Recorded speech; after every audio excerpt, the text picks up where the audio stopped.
Hello and welcome back to another video. Today I'm going to be doing something pretty quick for you Frontline enjoyers. I'm going to be giving you a tier list, a top 10 tier list of what I consider to be the 10 best tanks to play. So these tanks aren't necessarily going to be the best in terms of they are outright overpowered. Some of them are. However, they are what I find as a decent player, the best tanks that make me a lot of credits, are pretty easy, pretty brainless to play, and gave me pretty good results in most games. So, starting off with the Progetto 46, this tank is going to be a very familiar one if you've played Frontline before. You will see a lot of these. The reason why, it's got good DPM, it's got a 720 clip, it's got the ability to fire that clip cyclically, so you can just fire one shell off the top of it. It's pretty cheap to play, so it means that your repair costs are lower because its AP shells are really cheap. However, its main drawback is it can't brawl or trade very well because it's not particularly got much HP or much armor. So that's the Progetto. I must give you a thing, these aren't in order. These are just the 10 best. So Progetto I'm not saying is the best. You know, it is one of the best, but not the best. So Skoda T56 is next. Well, Skoda T56 has 920 clip damage. That's really nice, especially for peeking a tank, doing 920, then falling back and reloading. It's very powerful for cap resets as well because it's got 2 shots. It's also pretty cheap to play. Its standard rounds are pretty alright. It also has a nice amount of armor and HP to brawl.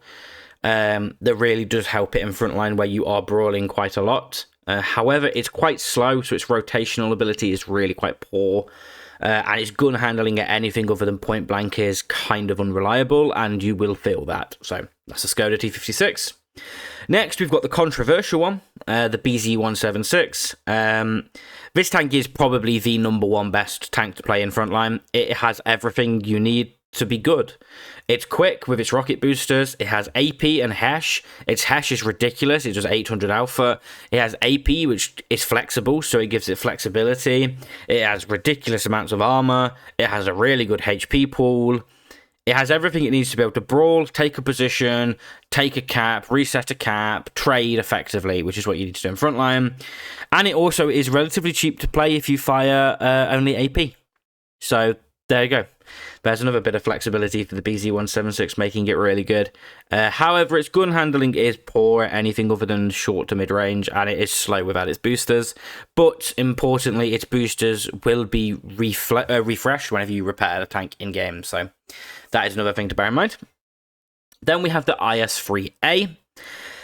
This is, not everyone would consider this tank to be very good for Frontline, but I feel like for most players, it will be a very good performing tank, just because it's got the reverse autoloader. So you do 1170 for a clip, and then you just fire cyclically on the bottom of that reload in the reverse autoloader fashion. So you've got the best reload possible, the highest DPM possible.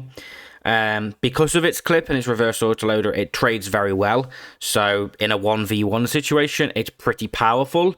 However, it's quite slow and its gun handling is pretty unreliable. The IS-3A is more of a tank I pick when I'm going in to go reset a cap. I need to divide in. I can put 3 shots into 3 different tanks, and then I can fire cyclically into other tanks if needed. It's also useful for just focusing out one tank in particular, like I said, in a 1v1 situation. So that's the IS-3A. Then moving on to the next page, we have the Kampfpanzer 07RH, the German medium tank. This tank is one of my personal favourites to play. It has a really high DPM. It has 90mm of HE penetration.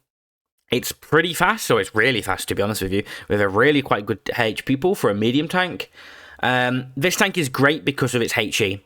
Resetting caps is this thing's speciality.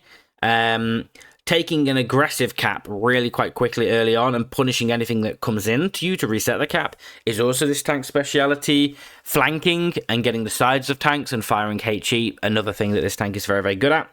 It also has really nice, not really nice, but it's got a kind of trolley armor. It's not reliable, but its turret and its upper plate will bounce some miracle shots every now and again, so it isn't paper thin. However, it is important to note its AP is quite low penetration and its heat is not the best.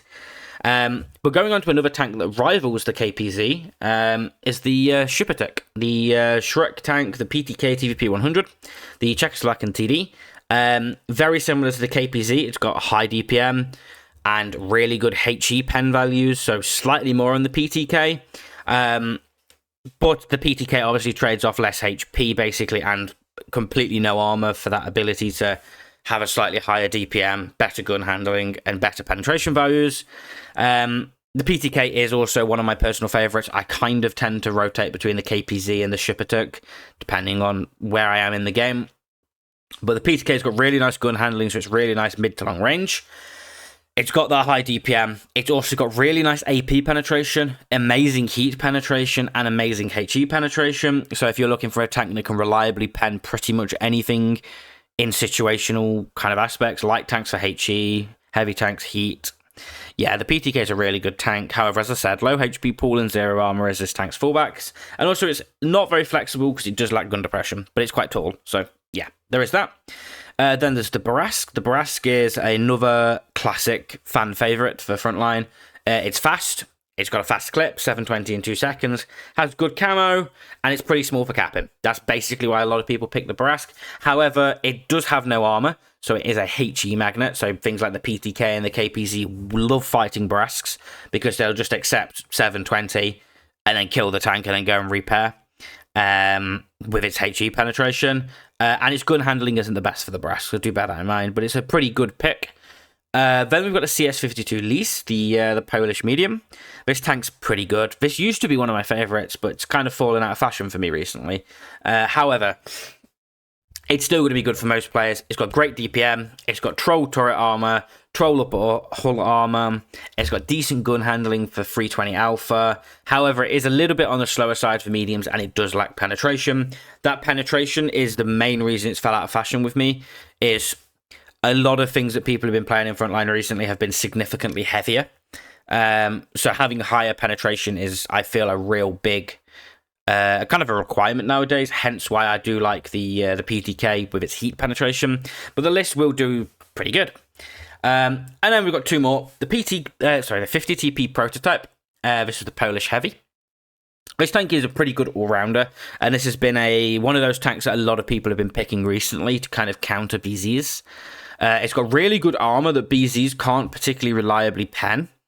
It's got a good gun platform for close range, so it's not particularly built for mid to long range, but at close range, it's got good alpha, decent dispersion, decent aim time. It isn't the slowest for heavy, so it's not particularly slow. However, you must run a turbo on it, so that does mean sacrificing another equipment slot. And it is quite expensive to play. Its rounds cost quite a lot, and its repair costs are quite a lot. But it is a good counter and a pretty easy brain off kind of tank to play. You kind of just drive it into a position, sit hull down, and farm, really. The Renegade then. So the Renegade is the final tank I recommend. This tank is a classic again. Great DPM, great gun handling. Its armor is pretty troll. However, it does have a giant cupola, but that's less of an issue in Frontline, where you're going to be brawling. People will mainly just aim for your side and your lower plate. And it's really fast for a heavy tank. So it actually brings a lot of HP and a lot of alpha into positions where not many people will expect it just because of its speed. However, one of the things I have noticed with the Renegade recently, fighting against them, you can pen it through with HE through the side if you're playing a PTK. So do bear that in mind, and it is a big drawback because a lot of people will play PTKs. You are really weak to HE in the Renegade, especially through the rear and in the side. But there you go. A quick little 9.5-minute video just to kind of give you an overview of what I think are going to be the best tanks for Frontline. I hope this video continues to help you throughout 2024 and into 2025. If you did like this video, don't forget to like, comment, and subscribe. Let me know if I missed any tanks you think are good down below, and I'll see you all in the next one.